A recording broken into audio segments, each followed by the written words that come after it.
हरियाणा में बीजेपी जहां जोर शोर से चुनावी तैयारियों में जुटी हुई है, वहीं कांग्रेस की कमेटियां न होने से कार्यकर्ता मायूस दिखते हैं। पर ज्यादातर नेता और चुनाव लड़ने के इच्छुक नेता नहीं चाहते कि कमेटियों का गठन हो। उन्हें इससे नुकसान होता दिख रहा है। इसलिए बहुत संभावना है कि कांग्रेस अब बिना कमेटियों के ही चुनाव मैदान में उतर सकती है।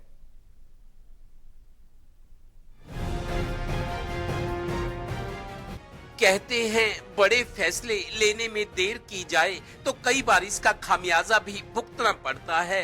प्रदेश कांग्रेस के साथ भी यही हो रहा है।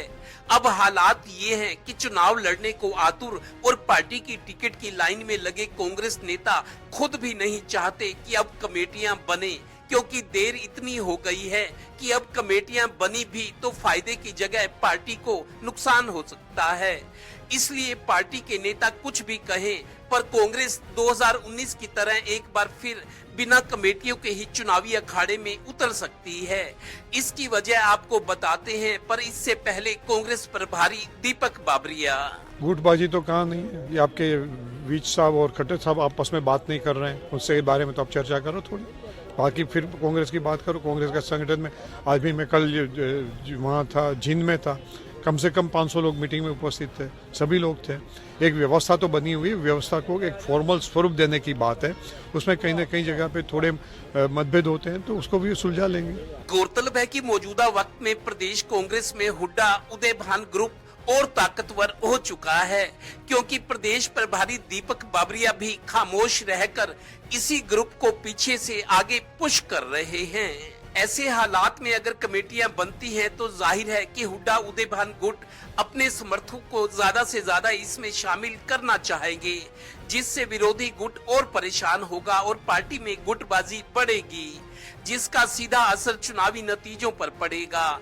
चूंकि चुनाव सिर पर हैं, अगर कमेटियां बनती हैं तो ऐसे में नए जिला और ब्लॉक अध्यक्ष जब मीटिंग बुलाएंगे या प्रेस कॉन्फ्रेंस करेंगे तो हावी गुट के नेता विरोधी गुट के कार्यक्रमों में ना जाने से उल्टे जग हसाई होगी।